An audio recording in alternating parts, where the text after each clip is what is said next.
Hey, Luminary. The world feels more uncertain than ever. Maybe you're waking up to yet another devastating headline, another disaster, another blow to your freedoms and rights. Maybe you're carrying the stress of making the right decisions in your leadership and business, decisions that differ from the status quo. Oh my gosh, am I ever feeling this? In those moments when you need to take a bold step, whether you're speaking up, launching something new, or standing firm in your truth, you may feel that tight grip of fear that sends you spiraling. But here's the truth. Number one, it benefits the people in the current administration, the US administration, to keep you scared in inaction. And number two, courage isn't the absence of fear. Courage is the ability to stay emotionally centered in the face of the unknowns that you go after what you want. Now, without self soothing tools, fear can easily run the show, keeping you small, keeping you silent, keeping you stuck. And that's where your moon sign comes in. Your moon holds the key to your emotional security so that you can feel grounded, so that you can lead with clarity when everything around you feels like chaos. Now, I'm offering this episode today just as much as for you as for me, because in today's episode, we're diving into how your moon sign is the powerful key to emotional resilience and why nurturing the needs of your moon is essential for navigating the unknown and uncertainty to take big change making action. If you're a leader, if you're a change maker, a business owner, or revolutionary, you need what I'm about to share about your moon sign so that you can self soothe, self regulate, and cultivate that inner peace and self care in these uncertain times. Trust me, I'm sharing this again just as much for you as for me. I'm really feeling it. So, in this episode, I'm going to share why emotional self care and soothing are non negotiables for leaders and change makers. We're going to look at what exactly is emotional regulation and why it matters in your change making work. We're going to look at the moon sign and understand why it's the key to emotional strength and inner safety. And then we'll be using your moon sign to build courage and take big leaps. And I'm going to go through all of the moon signs and show you the keys of how it's related to self regulation, what your zodiac needs to heal. This is going to be a powerful episode. Take lots of notes. Follow me on Instagram because I'll be sharing some infographics to give you kind of the keys and the cues and the tools that you need to take this all in. If you're a subscriber, welcome back and thank you for joining me again. And if you're new here, welcome to Star Powered. I'm Leslie Tagorda, your host, a multiracial, multifaceted, professional musician turned web designer turned astrologer. Astrology has helped me overcome an identity crisis by revealing my star-powered strengths. Now I use these strengths to guide healers, entrepreneurs, and change makers like you in making your mark with ease and impact through astrology. If equitable leadership, making your mark, and astrology are also your jam, please subscribe to this channel and share it with an astrology-loving bestie. What if astrology wasn't just for self-knowing, but a tool for self-actualization in your leadership and making a mark in the world? Astrobound 101, formerly known as Written in the Stars, is my signature 5-day live training where you'll learn to decode and liberate the symbols of your natal chart for equitable leadership. The Astrobound method is an inclusive, multi-approach view of astrology for both inner awakening and outer leadership so you can make your mark with ease and impact according to your star powers. And Astrobound 101 is the gateway into the full method where you'll learn how to read the key symbols in your chart that give way to unlock your purpose, your voice, and your style. In Astrobound 101, over 5 days, you're going to understand your chart in 360 degrees as a whole. You'll begin to recognize the zodiacs as archetypal powers. You'll see the planets as processes of change. You'll open up to the houses as areas of influence, and you'll appreciate the aspects as relationships of growth. Over 5 days, join me in a live supportive community with real-time teaching and feedback. And the best part, you're not going to be be doing this alone. You'll have daily Zoom office hours, a pop-up community of changemakers, and live Q&A support as you begin to hear the questions the stars are asking you to own and step into. Over 4 years, over 300 students have already taken this course, and this time around, I have changed quite a bit of it so that we can really speak to the times that we are currently in. Whether you're new to astrology, revisiting your chart for new meaning, or a practitioner wanting to integrate this method into your work, this is the starting point to all things astrogram. Doors are open now. We start on March 10th. Join me live and become the star-powered luminary you were born to be.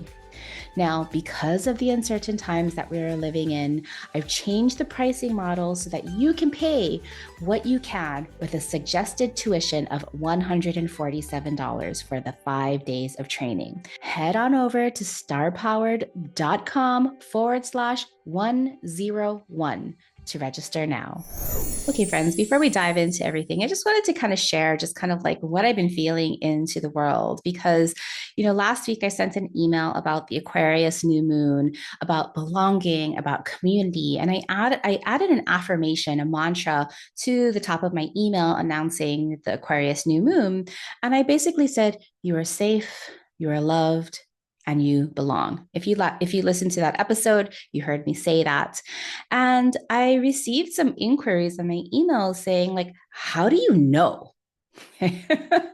And the thing is, I could really sense the fear coming through in all of these replies. And there's no judgment. I'm not judging the fear because fear is real. And there's so much fear being flamed right now that this is our call to start to recognize fear and starting to recognize when fear is actual factual. Like, am I currently in danger? Is my house burning down? Is my family like actually safe in their body? Do I have enough food right now? And also fear can be about that kind of perceived projection about an unknown future. And that is kind of like what that administration is trying to put us on us, as Americans, as us in like the Western world. And we have to be able to decide whether this is an immediate truth, if I'm currently in danger, or if this is a projected truth and I'm currently like really okay, but I'm scared of the unknown. Fear is real. Is this survival for the ego, which is that kind of projection in the future, or is this survival of the body, which is like an immediate need? Now, perhaps it was bold and audacious of me to make an assumption through this affirmation that you are safe, that you are loved, that you belong. But truly, for me, I sense this is a truth for my listeners. I am assuming that you, as a listener, you as a watcher, that yes, you are safe. I'm assuming that if you have the privilege, and we all have privilege, there's nothing wrong with privilege. Privilege only becomes wrong because when it becomes like, oh, I'm entitled to something that, and if I'm not grateful for what I have, like to me, like entitlement is like just terrible. Like that's just like one of the worst things to be. I always tell my son, I will not have an entitled son when he starts to like demand these things that he just thinks that he's privy for. But I come back. You are safe. Because I'm assuming that if you're listening to this, if you're watching this, that you have the privilege of internet access. You have the privilege of having a safe space, having time as a resource to be able to consume this information, to be able to watch, to be able to listen, that you are safe. Count this as a blessing because it is a privilege, because there are so many in this world. And even here, I'm in San Francisco, that are currently don't have access to that internet, don't have the time to listen. Okay. So if you are able to listen, if you have access to the internet to watch this video or to listen to this podcast, yes, my friend, you are currently safe. Now, you are loved. Yes, you are loved. If you believe in a higher power, if you believe in divinity, you can feel that love. You can feel the love of your ancestors. You can feel the love of your higher power. You can feel the love of your higher self. And while I am not a divinity, nor am I a god, trust me, I love you too. Truly, I appreciate you for being here. I appreciate you for being brave and doing all the things that you are doing to make this world a better and just place. I will send you love. You are loved. And now that belonging. Maybe again, this is presumptuous of me, but unless you are a hermit, you likely belong somewhere. Your family, your friends, your neighborhood, your communities. Now, there may be a few that feel completely alone. Now, if this is you, know that there are places that are available to help and would accept you with open and loving arms. If this is you and that you are feeling isolated, please send me an email, send me a DM, reply as a comment in YouTube or wherever you're watching this, because tell me about your situation and I will do my best to help you find some resources so that you don't feel alone wherever you are. Now, with all the shifts and changes over the next few years in 2025 and landing into 2026, community in real life and online are the support systems that we will all need. And if you've been looking for an online community of astrology loving changemakers and visionaries, you know you have a place here at Star Power. So let's dive in. I want to first kind of explore this idea of why leaders, changemakers, business owners, visionaries, working from the inside out in corporate or the government, why leaders like you and me need to take action from emotional security and not fear. Because in moments of crisis and uncertainty and pressure, true leadership isn't about reacting, it's about responding from a place of inner security.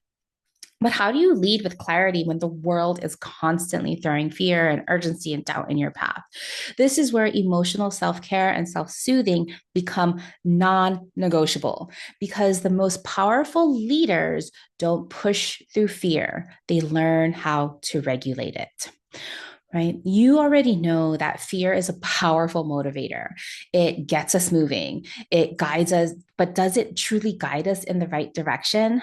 I honestly have never seen that because if you're making decisions based on fear, like what are you going to buy? Where are you going to go? Who are we going to stay connected to?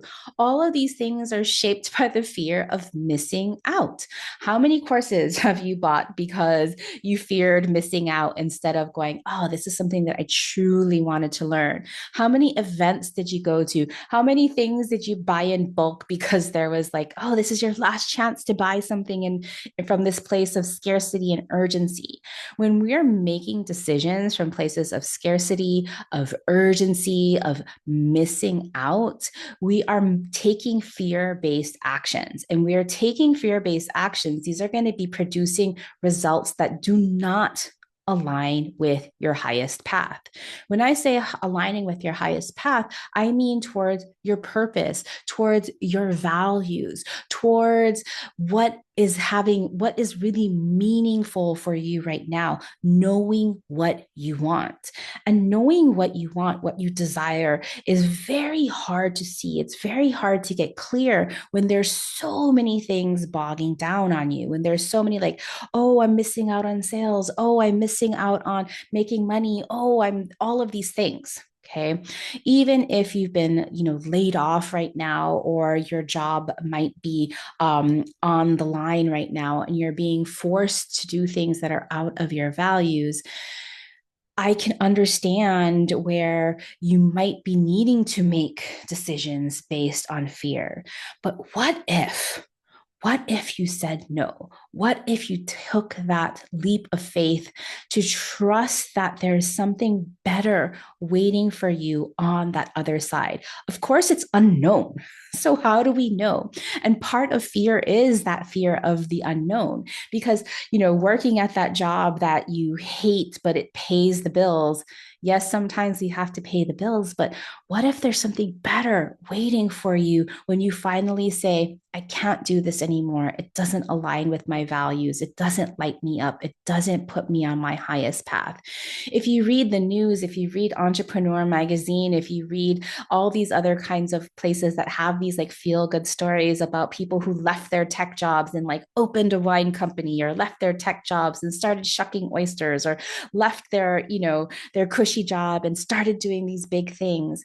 Maybe they're not making as much money, but that fulfillment, that inner joy, and that inner happiness is so much more priceless and valuable than the paycheck. Now, I know that everybody has different needs and different resources and different things that they need to take care of. So, of course, we have to make those decisions that are going to support our needs. But I want you just to bring that grain of truth and understand if you're making these decisions out of fear versus and looking at just kind of the short term, short sighted choices, making rush choices, seeking external validation instead of trusting yourself.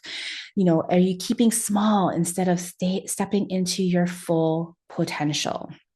And so, as a leader, we are going to be faced with all of these fears all the time because we are trying to make change. We're trying to do good in the world. We're trying to do things that people have never done. And so, there's always going to be fear because there is that unknown.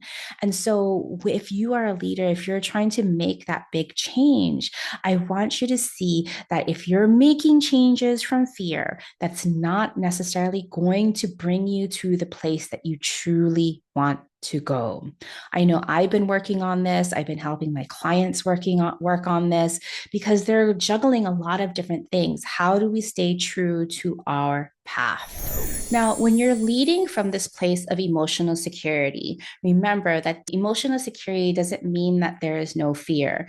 But to cultivate emotional security means that you will become a stronger leader. Now, what do I mean by emotional security? Emotional security is that feeling of inner certainty. Now, yes, it's going to waver, just like the tides waver. And that's why our emotions are related to our moon signs. They come in waves. But emotional security means that deep down inside that you can trust yourself. You can trust yourself to prioritize your needs. You can trust yourself to being able to make decisions from clarity. You can trust yourself to get up and start again if things don't go as planned. And yes, there are practices and tools that we can look to from our moon sign to build up and flex that muscle of emotional security. Because emotional security isn't something that you're necessarily just born with. Now, of course, there are people who are predisposed to be like really strong and really brave and just like go get it no matter what. But for those of us that are sensitive, we have to build up our capacity to create that emotional security. Because when you are feeling secure in yourself, when you are feeling successful, when you are feeling courageous, when you are feeling, unstoppable, that is that regulation, that emotional security, that certainty that leads you to make better decisions from a place of emotionally groundedness when you're making choices and from alignment and not panic. It's allowing you to, put away that survival mode. Again, remember that story in the beginning. It's like, are we truly in survival mode? Or is this just kind of this urgency and fallacy that society is telling us that we're actually okay and we're safe? And so if we're always reacting to things, we're not truly leading. We're just managing chaos. We don't want that. And you can tell that when somebody is like emotionally secure, they have that presence, that presence of just certainty that I can just take on whatever challenge comes my way without just kind of like bending at the knee all the time. Your presence really truly impacts others. So when you feel safe and secure, you create a sense of safety and security for all of those around you, for your teammates, for your clients, for your community, for your family, for your children. And so, creating that sense of emotional security, not because there's not fear, but because you are certain that you have the tools, the tools to be able to get through. And when you are feeling emotionally secure and when you are cultivating that emotional security, your trust is being built. People are drawn to you because you have that clarity of vision, that you're not just wavering and not volatile. So, really creating and cultivating and growing that emotional security within yourself does equal stronger leadership. Your ability to take lead and take big leaps isn't about pushing harder. It's about knowing how to return to your emotional center. And that's where your moon sign comes in, because your moon sign, as we're going to discover, holds your key to self soothing, your healing, your resilience, and leading from a place where your needs are met. So let's dive in and explore how to use your moon sign to regulate, reset, and reclaim your power. So you already know that your moon sign is one of your big three: sun, moon, rising. Your sun sign is the what you do that radiates through you, that is your creative brilliance, that differentiates you from everybody else that does the same thing as you. Your moon sign is what you need to feel, the unconscious motivators, the unconscious why that you need to bring up into consciousness, because you need to see how they're driving you to take action. So, your unconscious why, your needs. Some even say that your moon sign really connects you to your past, it connects you to that relationship with your primary caretaker. And that set the stage of just like how you experience the world and your resilience. But you know what? You can shift that. Even if you grew up in with your childhood being really difficult, with not having good role models for how to create emotional security, how to have emotional intelligence, you can learn how to do this. And your specific moon sign holds the key. So when we're thinking about your moon sign, not only do we know its sign, but we also want to know its house placement. And we also want to know if it has any aspects to other planets, meaning relationships to other planets, because all of those things are going to add to the specificity of your moon sign. Now, I'm not going to be able to get into all of those specificities today. And if I was talking about like things that you're like, ooh, what is she talking about? I don't even know that. Remember, I was telling you about Astrobrand 101. This is the class that you need so that we can peel back all of the layers so that you can truly understand your moon sign. But when we understand all of those things that make up your moon sign, they really show us what you need to feel safe, to feel secure, to feel successful. When I've been working with a lot of my clients, we spend so much time on the moon sign because this is that place of what I call the inner awakening, where we really need to root down to do that kind of inner journeying, to look at our emotional states, to look at our mindset, to look at our spiritual and emotional health, to be able to rise. Because if we are not rooted, meaning if we don't have that emotional security, if we don't have that inner self-certainty, we can't we can't blossom to our highest potentials. That's why I talk about the path of leadership is both that inner journey of inner awakening that is in the realm of the moon sign, that inner peace, that inner private spaces, as well as that outer journey of how you're expressing yourself in the world. So when we come back to the moon sign, again, it teaches us that, hey, our earliest childhood experiences based on our moon sign, we can see the challenges that we've had to overcome, that we've had to live through, that have really shaped how we see the world, how we reflect in the world. And when we understand all of those challenges, we can give it without judgment, without shame, that inner love, that TLC and that healing. That moon, of course, is our moon child, our inner child that we are here to nourish. Because you know that when your inner child feels fed, feels held, feels heard, then your inner child can soften up and tell you what it needs, and really so that you can cultivate and nurture it. Now, these are non negotiable needs. Like I was saying with a lot of my clients, a lot of us have learned to shut down those needs, thinking that those needs are luxuries. Those needs are, we might have heard stories from our family or heard stories from society saying, oh, you're too wild, you're too passionate, you're too sensitive, right? And we're getting judged for these things as we're growing up, whether again from society, from our education, from our family, not knowing that most of our parents were not astrologers, did not know how to truly cultivate our needs. And so they were making us feel shame for the things that we truly needed. And so therefore we stopped speaking up for the things that we needed. But now that we are, full grown-ups here and looking and trying to do our best in our leadership, it's our job to nurture and feed our inner child to create that emotional strength. And that comes from our moon sign.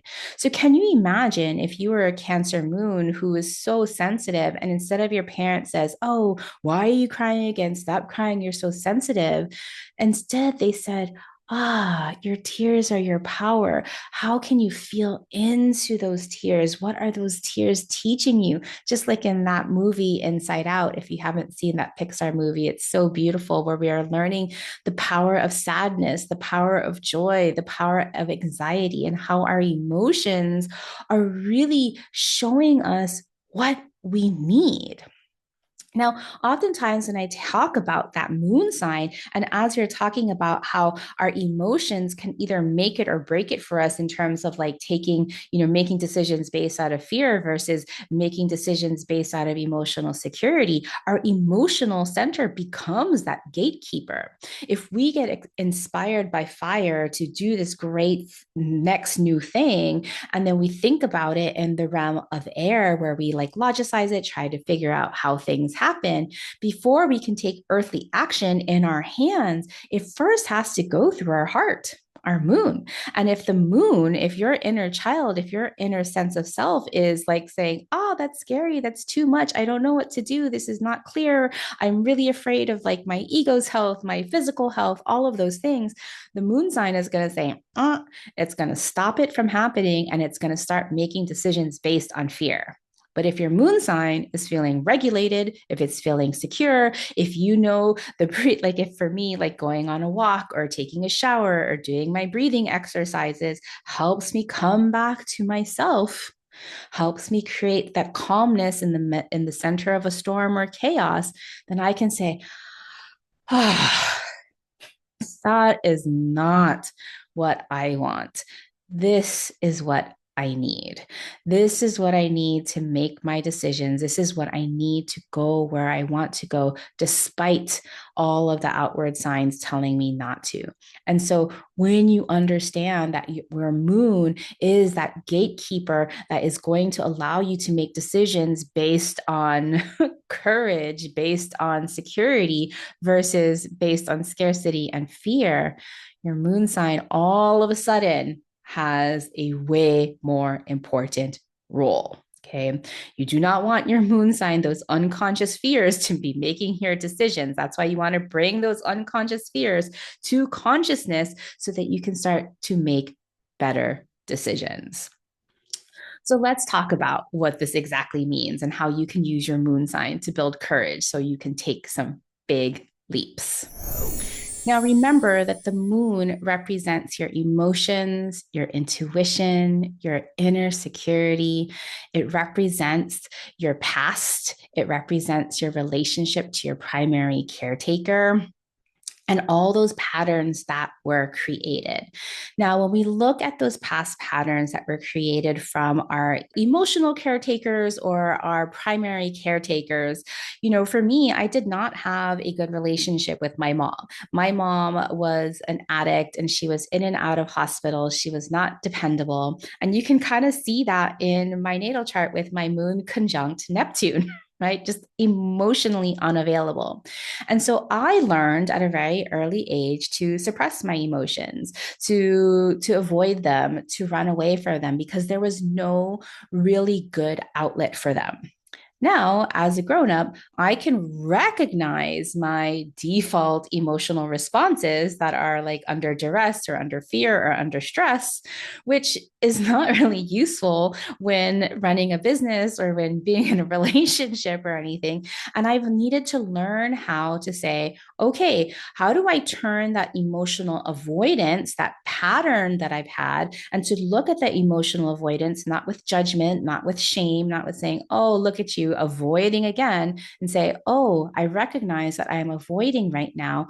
What are the things that I need to nourish that moon conjunct Neptune? Well, for me, that moon conjunct Neptune, being very spiritual, being very compassionate, that tells me that that avoidance is I actually need more spiritual connection. I actually need more compassion. And I do so much better when I have a daily practice of connecting with spirit. Sagittarius moon conjunct Neptune in the sixth house of daily practice. And so when you're looking at your moon, of course, I want you to understand your triggers. I want you to know those fears, those emotional triggers of yours that throws you off balance. Because a key to self-regulation and self-soothing is to recognize your triggers, not without judgment, right? Like not with saying, oh, there goes that trigger again. No, it's about saying, I'm experiencing emotional dysregulation without judgment and asking myself, how can I come back to this place of regulation? So, if we're all going to get triggered, and when we get triggered, it's about coming back to our sense of self again. And so, how do we do that? Well, first is recognizing that trigger. And then the second part is knowing what your self soothing practices will be. And so I'll be sharing about self soothing practices for each of the moon signs in just in the next section. But so recognize your trigger, know what your practices are, what you need for self soothing and emotional regulation. And so have those in your back pocket. Know exactly what you need. It's like, oh, I have 5 minutes to like kind of center myself in. Okay, well, I'm going to do this breathing exercise. Oh, I have an entire day to take care of my needs. I'm going to go schedule a massage. I'm going to go take yoga classes. Oh, I need to be working on this over a longer amount of time. I need to create these daily practices, these weekly practices. But knowing what your practices are that really counteract your triggers based on your moon sign is going to really open you up. And then, of course, checking with your lunar cycles, not just where the moon is today, but like knowing this is a little bit a more advanced technique that I'll be sharing in celestial cycles at the end of the year is like knowing what your individual lunar cycle is based on, I'm born on a waning moon. My moon is right before the new moon. And so sometimes those new moons are more powerful for me than those full moons. So your lunar cycles are going to be very individual to you that we won't necessarily have time to get into today. But I really want to talk now about each of the zodiacs and each of the moon signs so that you can really feel secure about how to know your moon sign and how to nourish it, how to nurture it, how to feed it its needs based on your moon sign. Again, we won't have time to look at the house placement and the different planets that you might have aspecting your moon. We're just going to be looking at the zodiacs. But if you're interested into deepening your astrology, into knowing all of those nuances and the specificity of your moon sign, I really encourage you to sign up for Astrobrand 101 and begin to decode your moon sign so that you can really give yourself that emotional stability that you need to take those big leaps. So let's get into those moon signs so that you can create a practice of self regulation and know what your sign needs to awaken in its inner healing journey. Now, your moon sign is dependent on your time of birth. The moon travels through the zodiac every 2.5 days or so. So the moon moves pretty quickly and it can change signs in one day. So if you don't know your birth time, reach out to me. I have some resources for rectification astrologers who can help you reverse engineer your time of birth so that you can know your moon sign and, of course, your rising sign. Let's dive into each of the moons. So, of course, we're going to start with Aries moons. I have a special place in my heart for Aries moons. I actually do know why I have so many clients with Aries moons. I have so many clients with Aries moons because these Aries moons need to be the best, need to be the first, need to know themselves so well, and they love working for themselves. Not only do they love working for themselves, they need to work for themselves because they have to go their own way. And so, of course, if you are a business owner or you're a leader or you're a change maker, it is quite likely that you have an Aries moon. Now, don't, even if you don't have an Aries moon and you have all of those other things, don't be afraid. You can still lead, you can still go your own way. But I've noticed that with my Aries moon clients, that self-regulation for them, meaning coming back to themselves, is really using their bodies, using movement, using workout. I love Aries moons that have a practice of martial arts. Now, these workouts, you don't have to be like going all in, like high intensity. You can still be doing Tai Chi, you can be doing yoga, martial arts. You can still be doing slow martial arts or low impact martial arts, but really moving your body is something that is really important for you. Also, head massages are really wonderful because, Aries represents the head and the jaws. And so you might have some tightness in your jaw. You might be prone to headaches. So, things that you can do to lessen the stress in your head and a little bit of your neck, but really working out that energy out of your body is going to help regulate your moon. Now, when you're thinking about that healing journey of the Aries moon, the healing journey is really about your self-awareness and discovering who you are. For the Aries moon, whose parents and caretakers might have been saying, don't be so wild, don't be so competitive, don't be like all of those things, right?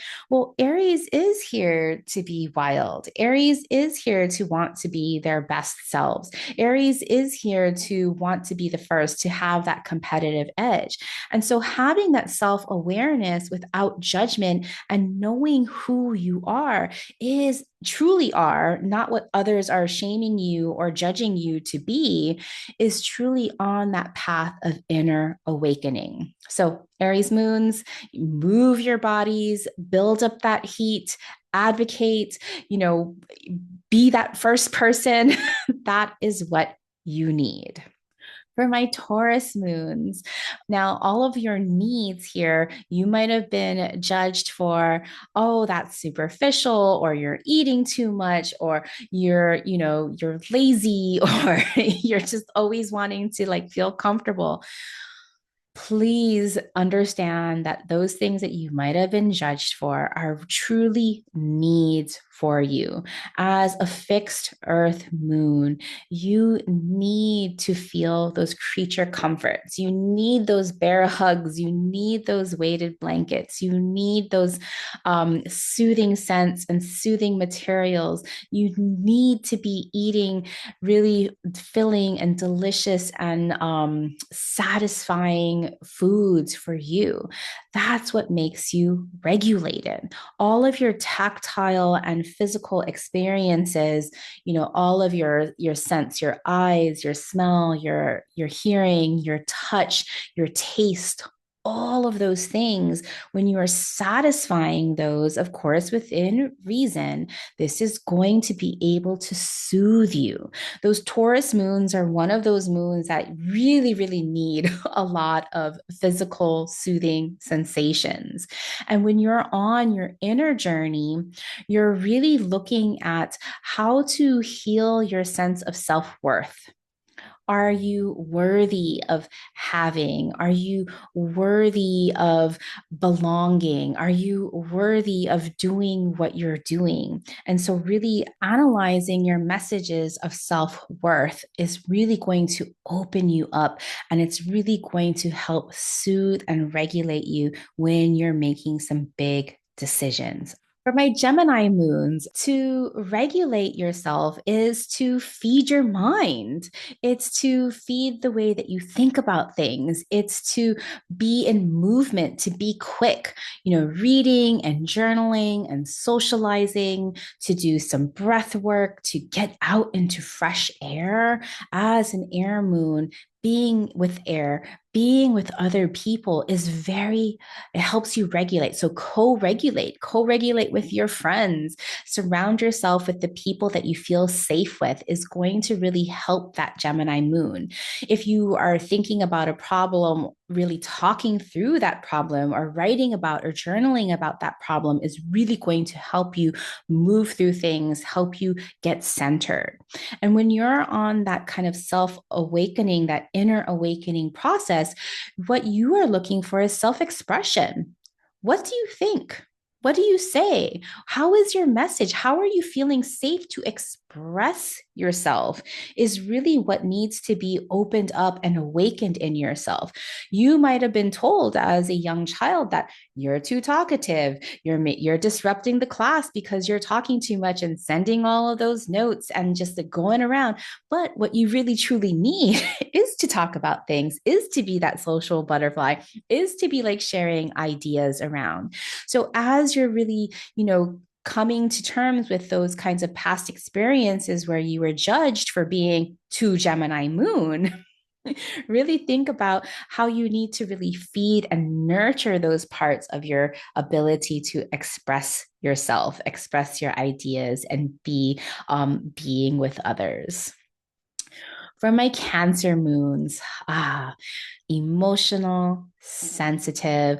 I love my Cancer moons. Cancer is such an important energy that is the energy of nurturing and feeding and allowing people to feel so safe, so seen that we can soften and open up to our truest selves. So, how do you do that for yourself to regulate yourself? Well, of course, water, of course, home, maybe family or the people that you call family, your self-care rituals, being in your safe spaces, having those like spaces that are like almost like a cave where you can like hermit and hibernate, where you can have that sense of being held, like making your home, just like parts of your home, just so secure and private and therapeutic for yourself. So soothe yourself with your own self-care rituals, with cultivating your own safe spaces and really nurturing your needs, feeling that kind of softness and opening up, remembering that it's okay to cry, that it's okay to feel, because on your inner journey of awakening, you're really opening up to that idea of, is it okay to feel? What do I feel without judgment? And really understanding that that feeling is trying to teach you something, it's trying to show you what your needs are at that time. And so, how can you practice the self care to feed and nourish and nurture those needs? Your feelings, your emotions, your sensitivity are such a superpower that you are here to understand the needs of those emotions so that you can nurture them yourself. All right, my Leo moons, kind of similar to those Aries moons, all those fire moons, Leo, Aries, and Sagittarius. They are just passionate people. Okay, they need to be free, they need to shine bright. And this is ever more so for that Leo moon. You can't tell the fire where to go, the fire is going to go where it wants to go. And so, if you are a Leo moon, some of those things to regulate yourself absolutely have to do with joy, creativity, happiness. And so, whatever lights you up is what you need to do to regulate yourself. singing, dancing, laughing, going to see comedy, reading comedy, LED light therapy, artistic and creative play. Notice when you were a child, what lit you up and how does that still light you up? How does expanding that open up something creative within you? And so to regulate yourself, really go back to what brought you joy when you were young, what brings you joy now, and follow that bliss. When you're opening your path to that kind of inner awakening and healing that really secures you down, your practice is of self love. It is of knowing what lights you up and without judgment, going after those things. Now, maybe as a child with your Leo moon, you love to paint the walls. Maybe you love to color everything in like bright colors. Maybe you love to wear the most bright, audacious things. And then maybe you heard judgment from like the people and the caretakers in your life of like, you can't wear that, that mismatches, or stop showing off, or like, don't be so loud. And, like, why are you always wanting to be up on stage? And remember, those are total keys and cues into what lights you up. Wear the bright things, wear all the bling, wear all of those foot candy and those like cute little socks with your high heels. Do what really lights you up without care of what other people will think about you, because that is your path to inner awakening. For my Virgo moons, Virgo, of course, is an energy of integration, mind, body, spirit. To look at things and doing things and your actions almost as a spiritual practice. I love yoga for Virgo moons because it integrates mind, body, and spirit through breath, through movement. Of course, breath work is also good for Virgo moons. Gardening or working with the earth or working with your hands is really good for the Virgo moons. That's also good for the Gemini moons too.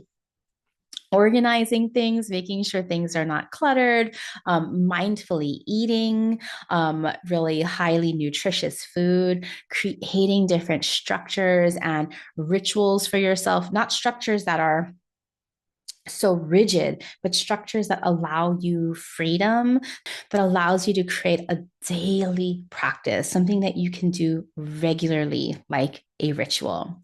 On your inner journey, you're really asking yourself what makes you whole. Again, probably for the Virgo moon child when you were young, you probably didn't want to do anything if it wasn't going to be perfect. You were probably getting stuck and like going, oh, I'm not good at that, so I don't even want to try it. Or you were really hypercritical of yourself. And really being able to open up and understand that there's no such thing as perfection, that instead of perfection is what makes you whole. I know that my son is a Virgo moon. And so we've been working a lot on this. And I'm so glad that I know my child's astrology, because oftentimes he won't even tell me what's going on in his mind because he's too ashamed to say that I don't want to try something because I'm not going to be good at it. So I invite him to talk about the things that he's not good at, what he's afraid of, so that we can make a plan together, Virgo, make a plan together of how he might want to experiment and try something out, knowing that getting better is an iterative process. So your healing journey is like, what can you iterate? What can you self integrate? And what makes you whole? Not perfect. For my Libra moons, part of your regulation truly is co-regulation. It's around socializing and being with people. But for Libra moons, more than being with, your friends or like groups of people, it's being with like partners. Maybe you have a co-working partner that you share ideas with. Maybe you have your romantic partner that is really attuned to your needs that you can co-regulate with. Maybe you love like socializing and like, one-on-one kind of socializing.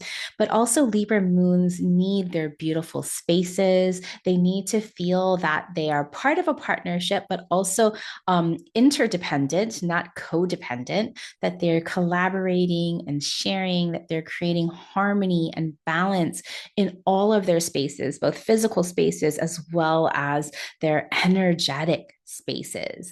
And so to know that the Libra moon needs their bridges, needs their people, needs their bonding, when you're thinking about your pathway to inner healing, your key question is who are you connected to, and seeing the value in those relationships, but not fully giving yourself all into the relationship, creating that self balance, knowing yourself well enough to be interdependent, but not codependent. That is a strike of a really good balance. Just like that Aries, to know yourself so well, to not get absorbed into a relationship, that you still have your sense of self, your sense of self balance of what you need, so that you can, give and take in a reciprocal, mutually beneficial relationship. Okay. Those are how you co regulate for those Libra moons. For Scorpio moon next. Scorpio moon is one of these moons that get judged so harshly because it is such an intense moon. And like we were talking about the Cancer moon, and we'll talk about the Pisces moon, it's extra absorbent. All this water is very absorbent.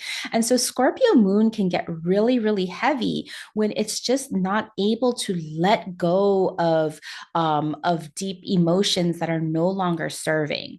Those things like envy or jealousy or feeling like you've been disrespected or not appreciated. The Scorpio moon can really hold on to those past experiences. And let me tell you, it's not doing you any good. Okay. When we're holding on to too many emotions that we're not really, like emotional baggage that we're not willing to let go of, this can really dysregulate that kind of Scorpio moon because you're just holding on to too much. It's making you feel really emotionally constipated. And so for Scorpio moon to regulate yourself is to figure out how to let go and figure out how to know that you are still powerful, that you can still trust yourself even when you let those things go. Because for a Scorpio moon, that self trust is at the heart of everything that you need to be creating for yourself to regulate. So, having those deep conversations, if you're not feeling safe to have deep conversations with the people that need to hear it, then having those deep conversations with your journal or writing a letter to another person's highest self so you can let those things go. Doing the shadow work, the deep exploration of facing your fears and befriending your fears and understanding what they want from you, understanding all of those deep places and bringing light to them instead of just repressing them down. Bringing things up to light for that Scorpio moon is your key to regulation. Letting things go, spiritual connection, stillness, eating a high fiber diet so that you can also keep your body on a regular schedule of letting things go, taking care of yourself that way. Of course, working with water is always really good for the Scorpio moon.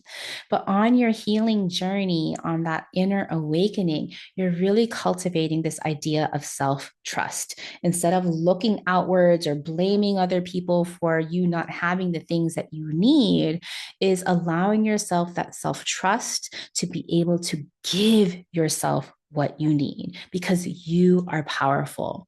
Ultimately, you're healing this idea of what makes you powerful.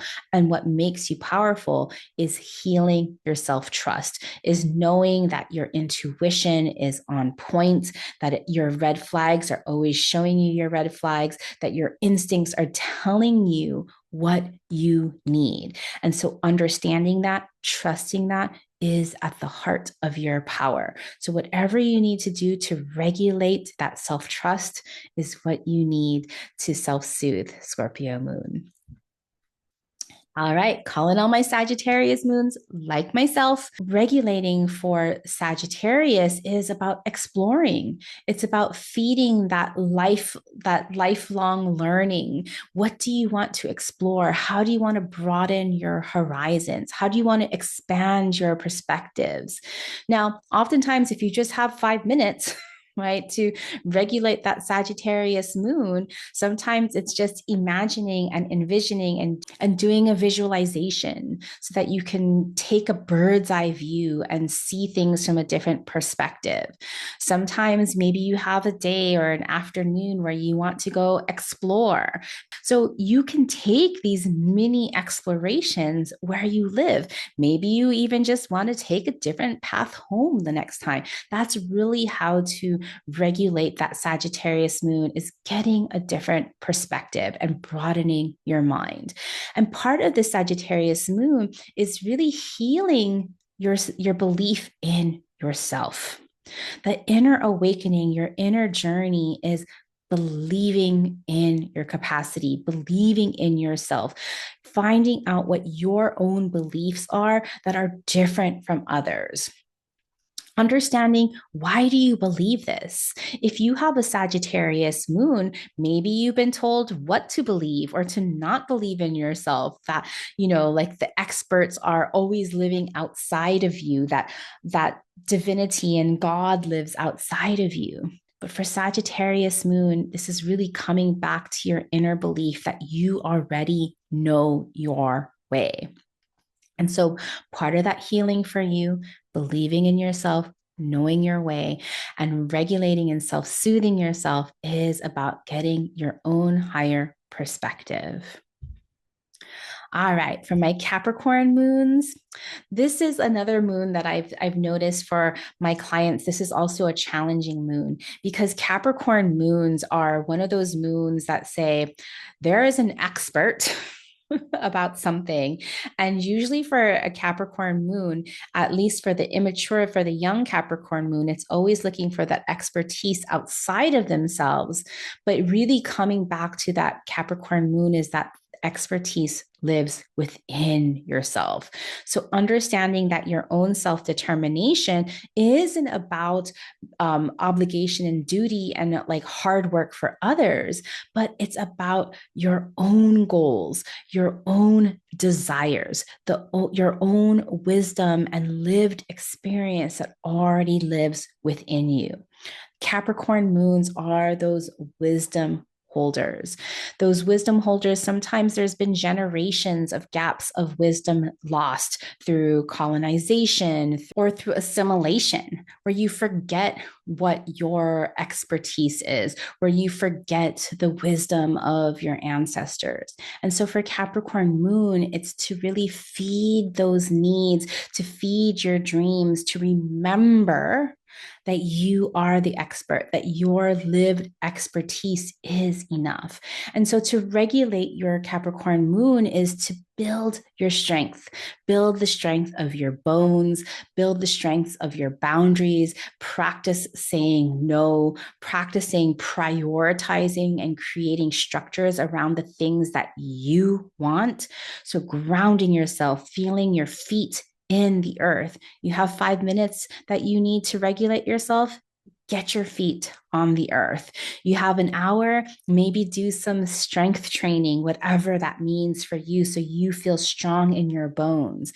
Maybe you have a longer term things, having a plan that is flexible, that prioritizes the steps that you need to take to accomplish your goals. Those are always going to work for the Capricorn moon. Remembering that your inner path of inner awakening is about seeing yourself as the expert, to know that your self-determination has to focus inwards first before you can give it outward. So when you're thinking about your inner awakening and your inner healing, how will you heal your sense that you are the expert, that you are the authority figure? Because you need to be seen as that expert. For my Aquarius moon, this is also one of those interesting moons that I find with my clients because these Aquarius moons are ready to leave their family constellation, their soul family constellation, but they still want the love and the belonging of their family as they explore other horizons, similar to that Sagittarius, but now this is much more interpersonal. So the Aquarius moon, just like the other air signs, Libra and Gemini, really need to be with other people. And social connections, community connections is really an easy pathway to co regulate, to be with other people, to talk about things. Of course, Aquarius rules the nervous system. So any kind of nervous system regulation, whether this be tapping or acupuncture or other types of energy healing. I love binaural beats. It just kind of puts my brain particularly into this kind of I can think, I can focus kind of thing. And so for the Aquarius moon, whatever you need to calm that nervous system will help self soothe you. And of course, being in community. So, community acupuncture would be amazing for this Aquarius moon. Now, remember that Aquarius moon needs to feel that it's independent, needs to feel that it can be unique, but it also needs to feel that it belongs. It needs to belong to a community. And so, when we're thinking about that Aquarius moon and the inner journey of this Aquarius moon, it's really thinking about, like, well, where do I belong? And even if you tend to be like maybe the black sheep of the family and you don't belong to your family, there are communities with shared social values where you do belong. And so understanding your self authenticity, where do I belong that I can be uniquely myself, is the key to awakening that healing journey for the Aquarius moon. Because yeah, you need to belong, and you need to belong as uniquely yourself.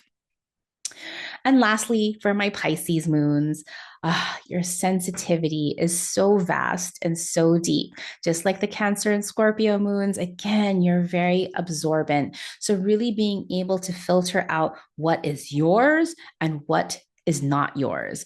You might have been, as a youngster, really judged for being too sensitive, for really just being in flow, but that's really truly what you need. But of course, to be in flow isn't just meaning to like be with the winds or be with the currents and going wherever the current is going. You can still have direction. You can still have clarity. So self-regulating for Pisces moon is, again, is a lot of times when you're feeling dysregulated, you're feeling others' emotions that don't belong to you. So emotional clearing, energy clearing, being in creative states and flow, whether it's music or art, from this kind of creating a vibe, creating this kind of energy, this ambiance that you need. Vibe is everything for you, Pisces moon. So creating your spaces that cultivate those clear vibes, those energies, those feelings, those emotions, those frequencies that you want are going to be very important to regulating you. Of course, anything with water, being near the ocean, being near living water, is also going to be very, very soothing for you. Of course, stay hydrated. This goes for all the moons, but specifically for the Pisces moon. And so for you, Pisces moon, because you've been looking at this idea like I am too sensitive, I am too emotional, I am too too much for everything. For you, really, it's like, how can you be in the moment? How can you be in flow? And how can you be so self-compassionate for yourself, knowing that all of your feelings, just like Scorpio, just like Cancer, are there to tell you what you need right now, with empathy, with love, and compassion. So, inner awakening for you is to recognize that your emotions are valid, that your emotions are necessary, and that you have capacity to be able to not necessarily control your emotions, but to say how and when and why you're going to use your emotions, that you're not a victim to your emotions, but that you're here to be the vessel of your emotions with self compassion.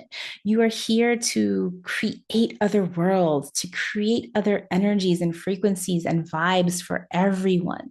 So do that for yourself first so that you can then feed those needs of your emotions before you go out and helping others. Use your emotions to know that you are so interconnected and just like Scorpio and Cancer, super intuitive that you already know. You have that emotional knowing. So, my friends, if you have listened this long, thank you so much for joining me. I hope that you can see that your moon is such an important tool in your leadership because when we're not feeling regulated, when we're not feeling emotionally secure, we start making decisions based on fear that never bring us along our highest path. But when we are feeling so secure in ourselves, when we are being able to self soothe and self regulate, we can have the clarity and courage to make those decisions, to make those choices, even if they're unknown, even if things don't go as planned, we can get back up again, knowing that we can do it again because we are operating from a place of inner emotional self security, that our roots run deep because we've been doing our inner awakening journey and healing work. Okay. The higher you want to rise in your work, in your leadership, in your impact, the deeper you need to work on your inner self, your emotional wellness, your spiritual health, my friends. If you found this episode helpful, I would love it if you could share it with one of your other business besties, other leaderships who want to tune into their emotional wellness and their spiritual wellness. Maybe astrology can be a tool for self-actualization for them as well. So please share this. And if you're interested in joining me for Astrobrand 101 that starts on March 10th, remember to head on over to starpower.com/101 and register today. Bye for now. As a human design projector, my energy shines more brightly because of people like you who share my work. If you enjoy this podcast and want to help build a movement of innovative astrology and leadership and spark the intuitive revolution, please rate and review this podcast on Apple Podcasts, or better yet, share this podcast with your change-making besties. We will all shine brighter together as we create the future we want to see.